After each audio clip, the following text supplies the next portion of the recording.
Well, welcome. And I am excited as always that you're here today. And just before we dive in with today's guest, I wanted to share a few ways that we can work together if you're looking to uplevel your negotiation skills in life. I've got everything from online courses to my signature one-on-one mastermind to help you get more of what you want and deserve in life. So if that sounds interesting, check out our website at artoffemininenegotiation.com. But now, the reason that you are here today, we are talking today with Nicole Chang about how to maximize success in life through the art of negotiation. And so great to have you here, Nicole. Welcome. Thank you so much, Cindy. It's great to be here. And for those of you who don't know Nicole, she is a total powerhouse. So get your pad and pen ready. I'm sure there are going to be loads of incredibly beautiful nuggets to share with you here today. She's a Harvard and Stanford business and law school alum who's had a local career that took her from the trading floors of Wall Street to corporate offices of the world's leading corporations and loads of really interesting high-level stuff in between. Clearly very high achieving. She is now an expert on leading a life that's abundant in health, wealth, and happiness, a message I just love and really wanted to share with you. And she's also an active advisor and investor in socially conscious and technology-driven companies. And as a social justice attorney, that warmed my heart. And she's even got a kids coding franchise initiative, which really piqued my interest. So kick us off, Nicole. Tell us a little bit, I guess, first about how you came to make that switch from that high finance and high corporate world to do this line of work. Well, I would say that it's not been like a switch in terms of it either or. It is for me, was just really filling a void and I've been blessed to see so many people who are top of their fields in many different industries and be working or doing deals with some of the top corporations around the world. And no matter how much of what people were striving for, which happened to typically was like sort of, material success, I'll say, the one thing you saw that made us all equal was this notion of our sense of happiness, being human beings, and our health. And, you could see some of the most successful people in the world, or at least on paper successful, and then maybe their home life wasn't great or their own health issues weren't great. And so that really had me thinking about, if you will, it's almost like Maslow's hierarchy of needs, right? In terms of starting really with the first building block, which is your health, and not only health of just like your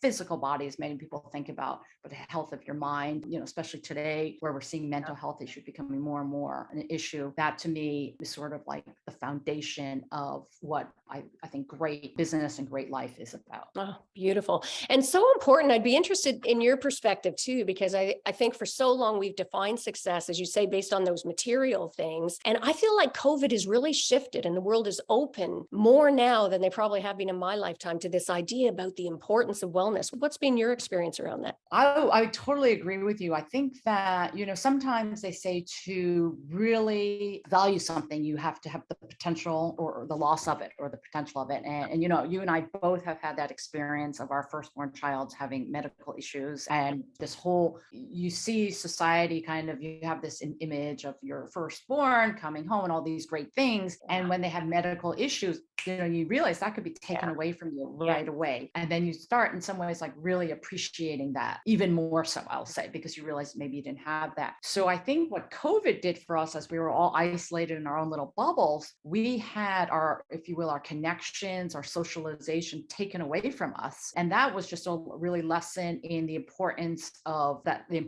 social connections, if you will. And then of course, there's our own health too. The fragility of the human life really was put to front with COVID. Yeah. Oh, and I love how you circled that back to our experience with our firstborn too, because it's that risk that makes you appreciate something so much more. Now, I obviously feel passionately, as the founder of Women on Purpose, about tapping into your purpose and potential. And I'd love if you could tell us a bit about your system to help individuals tap into. I know part of it is around tapping into your inner truth, I think you call it, and tapping into those dreams to embark on like a rich life journey. So if you could tell us a little bit about that, that really intrigued me. Yeah, so I think that I'll borrow a bit from, so I am Chinese origin. Borrow a bit from this concept of the yin and the yang, and then yourself, you talk in your book about in negotiation. There's kind of what we consider masculine and feminine, yes, right? And so if I also think about the world around us, there is, if you think of it like an inside and an outside, really what I think true wisdom is to focus on what you can control, and then to kind of acknowledge what's happening on the outside, but to also leave what you can control around that. And so if you think of an iceberg, right, you're only seeing a tip of it outside. Really, like the conscious mind is about like 10%, if you will, the outside part of the iceberg, and 90% is happening in the subconscious. Yeah. So a lot of what my work is for myself and for my clients is to focus on understanding the power of the subconscious, and really what the conscious, that very small part of really what our thoughts and actions are, that 10% or so, is really the gatekeeper to the subconscious. And so as you talk about a lot, negotiations, everything, it's not just multi-million dollar deals, it's with your family and different things. And I also add to that, negotiations about negotiating with yourself. That's almost one of the hardest persons to negotiate with. And that negotiation can be seen a little bit in terms of what you allow to go into your subconscious mind, which, as I was saying, controls like 90% of your thoughts and subsequently your actions, and then, consequently your results. So what I work with a lot is trying to kind of, one, negate the saboteurs, these judges, if you will, that are really what the conscious mind sometimes allows into your subconscious, and then also sort of amplify these sages, if you will, that are helping you kind of see the world in a better spot. And that is in part conscious work, but then it's also in part trying to allow yourself to get to that level of great subconscious thinking. As a matter of fact, I'm doing research right now on what I call the enchanted evening, which is the routines that people put in place in the evening to make their kind of, I will say, their sleep time, which, I mean, if you think about, a third of our time is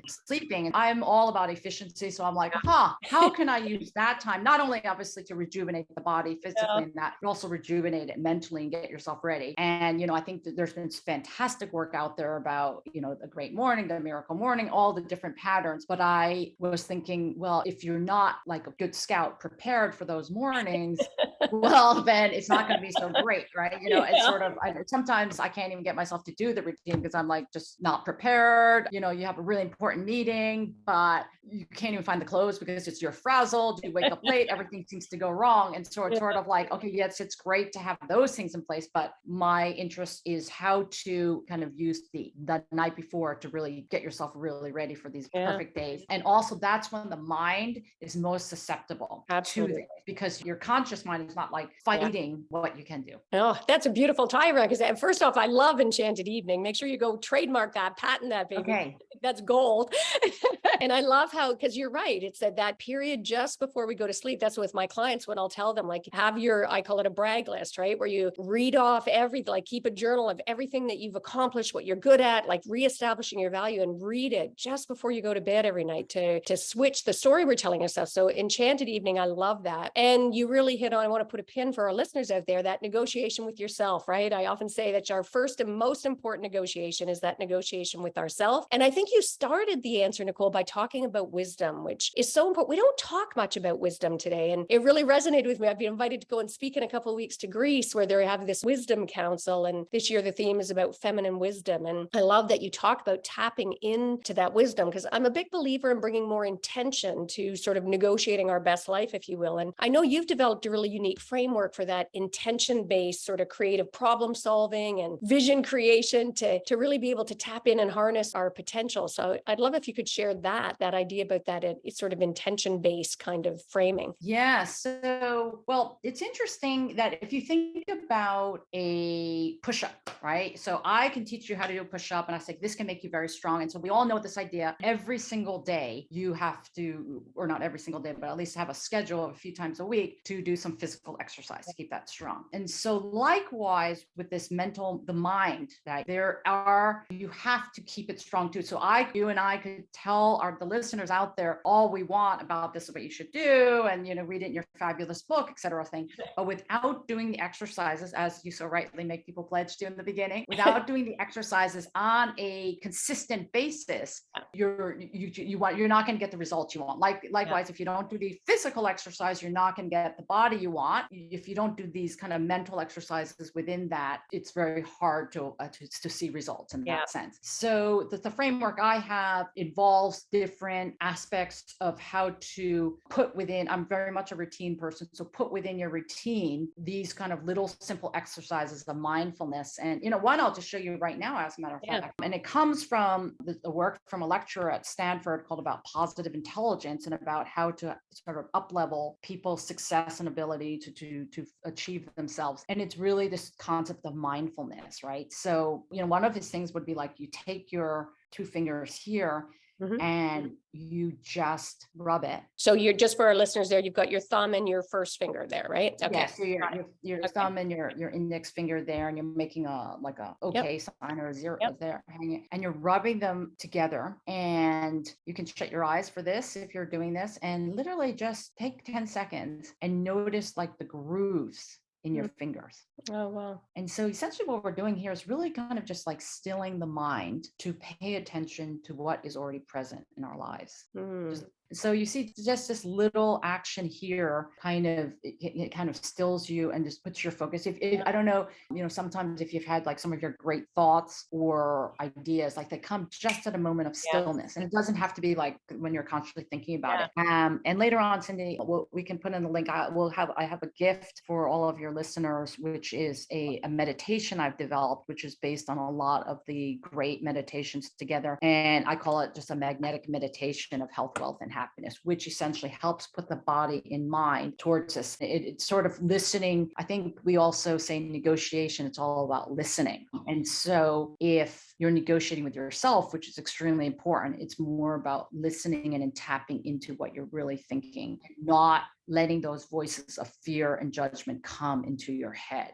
Yeah. And so, one of the techniques I'll just say, to always look for quick wins here is really just this exercises of rubbing before you go into a negotiation, before you have like a big high stakes event. And that could even be a negotiation with your child. Just bring yourself to sort of the main point. And then I would say the other big thing and mistake I've seen a lot in negotiations is people lose sight of what they really want. Yes. Gosh, yes. It's so much, sometimes it's about winning or getting your point. But if you think about it, and I'll bring the highest stakes, I don't think it's about money. It is probably about relationships, especially when it comes to your spouse or child, because this is somebody who, if the relationship doesn't go well, it's much more devastating than a client or somebody walking away. Yeah. And there, if the ultimate goal is to have conciliation or to have a great relationship, then there's no such thing really as like winning or losing. You're all losing if it doesn't work out that well in that sense. And I'm loving this. And I think really almost any negotiation is ultimately, it's rarely just about the money. Even when people in high finance, they always say,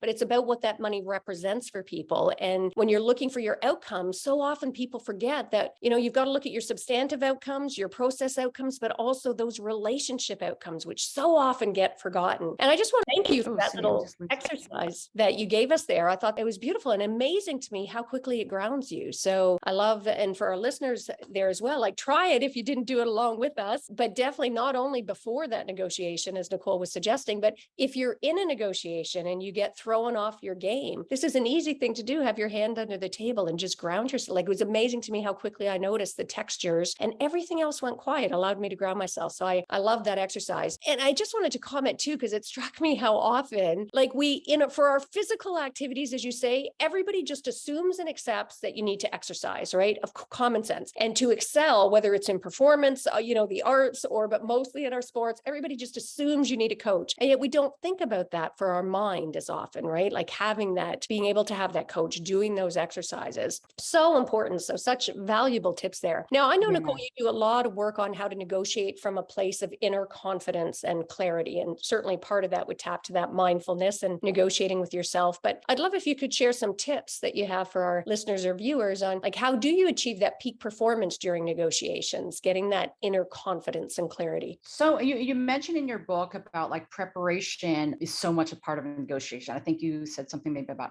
45%, and I would agree and up that number. I argue that actually the negotiation is very almost set, if you will, or a large part of it before you even get to that negotiation. I think that, for example, if I'm negotiating with a board or different things, I have talked to every single member of that board before we've even entered into the negotiation. So when I actually go into that room, I'm pretty confident that everyone at least knows, not necessarily do they necessarily agree with where I'm trying to go, but they at least know, where I'm coming from. And so that is a really important thing. So I think that if I'll spend a little bit time talking about preparation. One of the things when you talk in your book about this notion of ARC fit and the different aspects, for those of you who don't know it, this is the different elements of negotiation. And in front of the author, I'll be saying they're like this assertiveness, the rapport building, the empathy, flexibility, intuition, and trustworthiness. And I'd like to share a little bit about this empathy. And no, I'm not being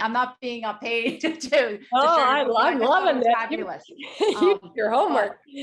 But I think so. One of the things that I love using the feminine self in terms of the feminine energies, I'll say, in negotiating is that it's not really like thinking of it as like a win or lose. It's thinking about it as truly that a conversation such that we can all make the best outcome. And that maybe it's not necessarily a win-win to each side, but it's the best outcome for the situation overall. And, so a lot of knowing what the best is for each side is the empathy, because to really understand, to put yourselves in the shoes of that other person. So for me, this notion of empathy is extremely important because it teaches you kind of what's important to that person. So for example, before I might negotiate with someone either from a certain area or a different position, like in a company, it's really important for me to try to see what it's like. So for example, in a lot of companies that I work at, when there's an opportunity to work in different positions in the company, even if it's for an hour or 2 hours, I'll definitely take that opportunity because I think it's really important. I try to do that with my employees as well. So for example, I know the Gap, they make you kind of go through different positions, even if it's for like a day or two for the senior management to see that. So empathy would be like really talking to people. If you can't have the experience yourself, talking to people who are somebody in that similar situation to understand, what that looks like. So for example, oftentimes in, let's say, a money discussion, like a salary or different things, if you look at it from the perspective of, let's say, the person who's arguing for more salary and try to understand, well, what does that really mean to them? Maybe there's a way or you can sort of think your way to, so let's say they're really interested in healthcare. And so instead of saying, okay, I'll just pay you more and then you go get healthcare, maybe if one really can understand what they're looking for, you start getting creative about, okay, is there a cheaper way for me to get this for the whole company or for your group than for you or something? And so it is in empathy that I think creative problem solving can really happen. And I love that creativity piece. And boy, when you see and you've just captured that so beautifully, when you create the room or the space for those discussions to allow for those more creative outcomes that are actually better than what either party thought they were coming there to achieve. Because when you allow that vulnerability, that transparency, and you start looking for those collaborative solutions, then you can find even better outcomes than you'd anticipated. And I think part of that comes from showing up with a more positive mindset. And I know that you do some great work around mindset and in negotiations and what role mindset plays. So I'd love if you got some tips for us on what are some things that our listeners or our viewers can do to help foster that positive mindset that's going to help them out in negotiations. So I think it's Milo Angelou who said the statement about that. Essentially, I think I'll butcher it, but essentially that people remember not necessarily like what you do, but sort of the feeling you leave them with, right? And so I think about that a lot in terms of negotiations and what you want to end with. And so I like to enter any discussions or negotiations with kind of reminding myself, what is the feeling I want to leave and both parties to leave that with, and really try to embody it within me. And so it's not a battle, if you will, but it's really an emotional high up, if you will, for both. And I find, so as I think a tip for people would be, before you go into that, be very focused on what that is and think about what that would be. So for example, I'll give you an example. So I do a lot of international negotiations where people are coming from great distances, especially before COVID, for the meeting, or working with a lot of people from different cultures here. And when you think about, okay, I want this to be a great feeling afterwards, that might even dictate what that negotiation setting looks like. So for example, if I'm having people I always will know what their travel plans and when did they come in and are they going to be fully rested for this? Making, I know like some people once had sort of said to me, oh, let's put these people in the seat with the sun to make them super uncomfortable. So we end this. And I'm thinking, okay, that's one tactic for maybe certain negotiations, but for the most part, you would want them like fully rested and comfortable so they're really in their best self. Sometimes I've done a lot of negotiations, you'll believe it or not. When I was in Asia, we would do it over foot massages because that's a very common thing. People's defenses are down. It's a bonding experience. Of course, meals are extremely important. And so, and then that's obviously there's the fine line between some people tend to like alcohol with their meals, but then of course you got to keep your sharp mind, right? So it's always the fine blend. But it's to understand what is the right setting, and then it's very important to understand the culture of the people that you're negotiating with, because what would make them have a good negotiation in that sense. And oftentimes it's not just one meeting. So I would say as a tactic, it's really think about the negotiation, the whole thing, the feeling you want to come out with it, and what is it going to take in terms of getting that for both parties.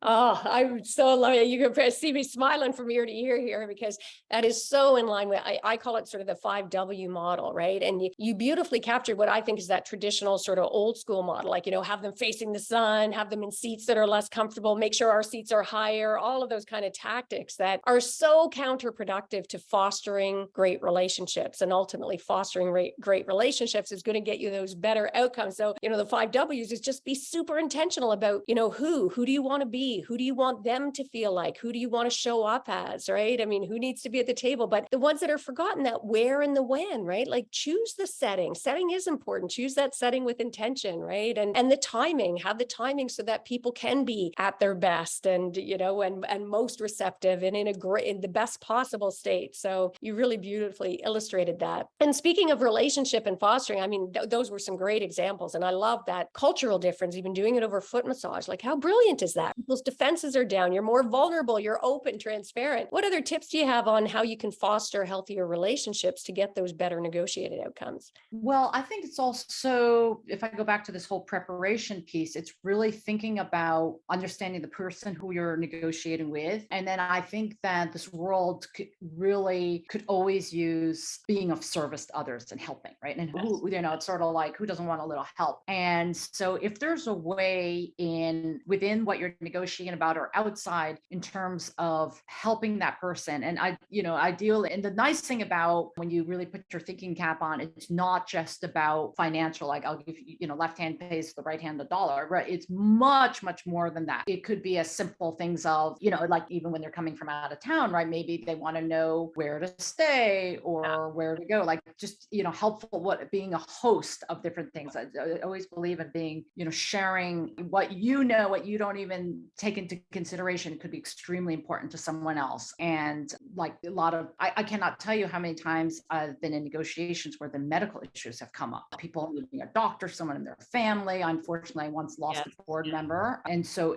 all those kind of aspects are really important. So getting to know them as a whole person and where this negotiation fits into their lives. There might be people who, if it's an employee you're negotiating with or the owner of the company, that makes a big difference on what you're looking at. Yes. So I think that's really important in trying to understand that this is a human interaction. Yeah. And I love that you speak to service, because I mean, we hear a lot of lip service today about come from a place of service, come from a place of service. A lot of corporations are, putting little pink ribbon to, support breast cancer. And it's a marketing ploy. If they spent the money they did on the repackaging it and actually put it into breast cancer, they'd make more impact, right? But you talk about it at both the micro and macro level. And I just wanted to really put a pin and highlight that for our listeners as well. If you notice, as Nicole's giving those examples, from the small details, like help them find a place to stay, right? Or be a good host within the kids. So the micro details, but also coming from a place of service where you're truly looking for the best outcomes for everyone where possible. So I love that concept about coming from a place of service, both at the micro and the macro level. I think so important. And I know I mean,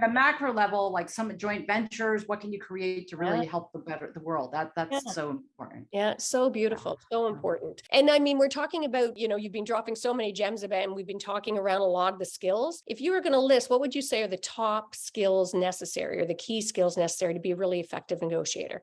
I would say there's kind of the inner and the outer game here. So on the inner game, I'll say it is really to be physically present. And that is encompassing your whole, your best health really there, physically and mentally. So to be physically present, if you will, and to be confident. And that sounds simple, not always, and so I would say that is kind of the whole inner game to do that. And then to master the outer game and preparation. There always seems to never be enough time to prepare enough for negotiation, but to you have to know, what is kind of are the industry standards or different things in that, what has been done before, and then be prepared to speak onto these aspects there. So it's kind of really is mastering the inner and outer game and the balance of both of those. And I think so much of what one learns in school is really the outer game, right? And you read about so much of that.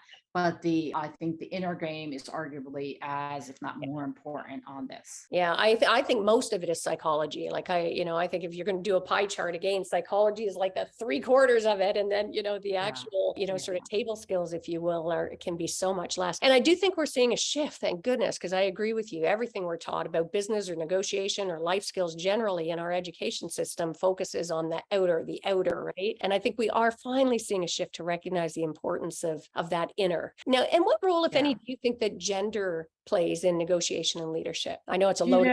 It is actually really also, as one of the other things that I would add to this, which is very related to this question, is to come to the negotiation with as open mind as possible and try not to bring this unconscious bias with you. Yes. And really, which is kind of going to both your points here about tricks for people and also where gender plays a role. So I think that gender and then unfortunately race also plays a big part. Myself being an Asian woman, I've definitely read a lot of studies who say kind of you're dealing with a double whammy, if you will, with kind of those straight and then the fact that sort of the stereotypes again with Asian women can be self-fulfilling as you start taking on some of the things out. Because I think that as important as the inner work is, and you can bring your confidence to the game, unfortunately, there are still many outside circumstances that have this bias against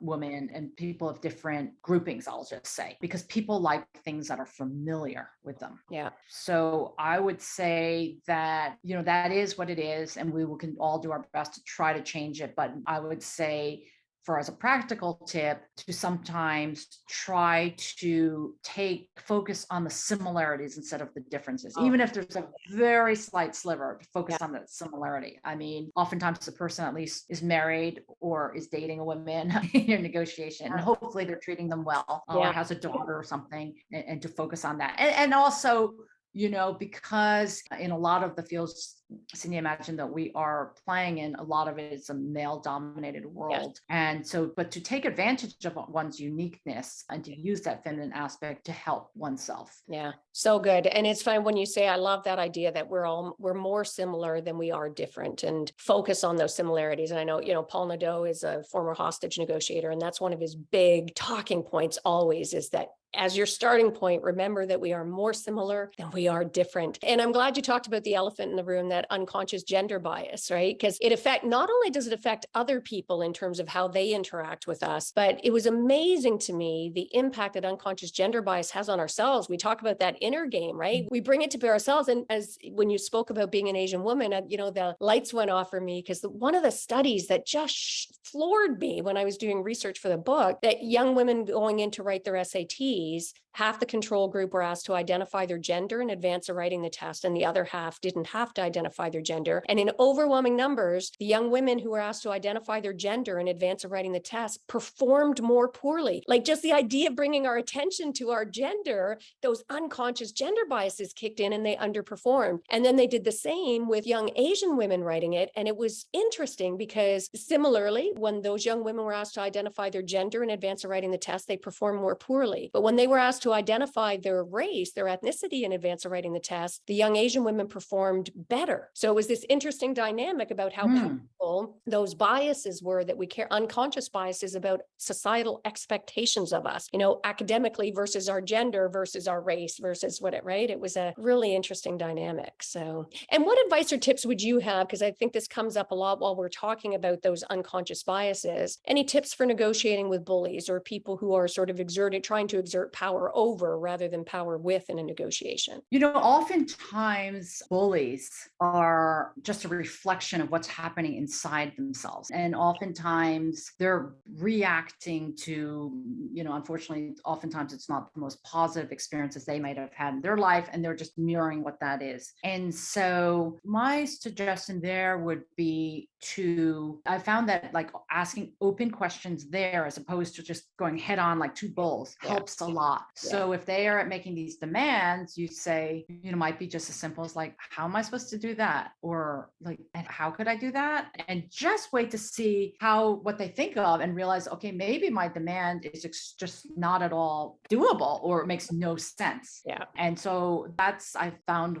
quite useful within that aspect. So powerful. I think there's one section in my book called The Power of Questions. It's such and also about, I call it the art of curiosity, right? I think we can often throw people off of a pattern that is not serving the negotiation just by getting curious, and listen, deeply listen, reflect back to them what they're saying in an even more generous way than they said it. And tied to that, when you were saying about just ask, because I find if you invite people to be the best version of themselves, like when somebody is bullying, to say, I know that treating people with dignity and respect is really important to you. And so blah, blah, blah, and then carry on. And it can kind of take them aback and have them readjust, because not always, but if you're dealing with a sociopath, that's different, but that is certainly the exception to the rule. So Chris Voss, who's also a hostage negotiator, talks a lot about this concept of mirroring and asking. And I love reading his different examples, but he talks a lot about if someone makes a very unreasonable request or something that you'd like to defer, you say, I'm sorry, and then repeat the last three words. So in his book, he gives examples. Someone wanted somebody to make all these copies, and the person really didn't want to do it. So he's like, I want 2 copies. And the person's like, I'm sorry, 2 copies? Right. And then they went on to explain, and then realized, well, how unreasonable, or made no sense for that. Yeah. So great. So great. Well, we have had loads of great nuggets here. This has been such an interesting conversation, Nicole. And I love your insights, and I love that you've given us some really practical hands-on stuff to be able to do, as well as looking at the inner work and the outer game. We've got all kinds of beautiful gems on all of those. And I normally like to sort of wind up by asking, what's one of the greatest mindset shifts that you've had in your life? And it doesn't have to be on this issue. It can be on anything. That's a great question. I've had several near-death experiences in my life. And that's always a very sobering experience, because at those moments, no matter how many people you're surrounded by who are trying to support you, it seems to go very silent. And for me, I felt incredibly alone, in terms of nothing anyone could do could really do anything for me at that moment. And that really made me realize that my life was in my hands. Not that I necessarily could have any control over it at that moment, but it was like nobody else was coming to save me, if you will, or nobody could save me. And so that really, I think, has helped me stop being as much a procrastinator in certain circumstances, because it's sort of like, if not you, who? Really, that really came down. And I say that as much as I say connections are extremely important, but if it really comes down to it, you can lead a horse to water, but you can't make them drink for others or for yourself, because, it's either you do it or you don't. And pretty black and white about that. So that's been a big mindset shift in terms of, when you're a student, you just have to show up and kind of eventually graduate if you do well. But, but at a certain point, to get certain things done in life, it is not going to self-automate. It's either you or nobody. It just doesn't get done. Oh, that's a great insight. Thank you for sharing that. And even this, well, first, let me say we are glad you are here, and that those near-death experiences did not end up going that way, because you're obviously doing some great work and very necessary work in the world. So we're very glad for that. But I love this idea about control, right? Because there's so much we can't control, but having that epiphany that I need to take control of those things that are within my control, how I react, what state I choose choose to show up in, how I want to come from service, all of the beautiful things you've shared with us here today. So I think that's such a gorgeous insight. So Nicole, thank you so much for being here with us. It has been an absolute pleasure. Well, thank you. Thank you so much for having me. And I hope this provides some nuggets. And I sincerely welcome people to start meditating and focusing on that inner self. And I think, Cindy, you'll put the link in for anyone who is interested in this meditation. Yeah, absolutely. And also tell us where people can find out a little bit more about you so that if people want to look you up, what are your preferred social media or other sites where they can? Yeah, you can. So I just have, my name is, you can find me at www.pynicole.com. So that's pynicole.com. And that's initials for my initials and my first name. And then I'm on things at PY Nicole official there, but that's a great place to start finding me. Yeah. And I also, for those of you who might be interested in work I do with kids, because I believe in starting early, I have a coder school, and you can just find it. It's in Pasadena, California. We're a physical location, but we teach students from all around the world. And that's thecoderschool.com/Pasadena. Essentially, you can find us. Well, Nicole, flip me the links for all of those, and then I will make sure that they get up in the show notes. Absolutely. And again, thanks so much for sharing your wisdom with us here. This has been just a lot of great insights to help negotiate your best life. So I am sure you have all got loads of value from this episode. Make sure to subscribe to the podcast if you haven't already and give the gift of sharing. Please do share this episode to people that you think can get some benefit from it, and feel free to rate and review the podcast. And Nicole's mentioned the book a few times. My book, The Art of Feminine Negotiation, How to Get What You Want from the Boardroom to the Bedroom, is out. So by all means, you can check that out as well. And that is a wrap for this episode. So until next time, go forth and negotiate your best life on your terms so you can stop missing out and start getting more of what you want and deserve from the boardroom to the bedroom. Until next time, take care.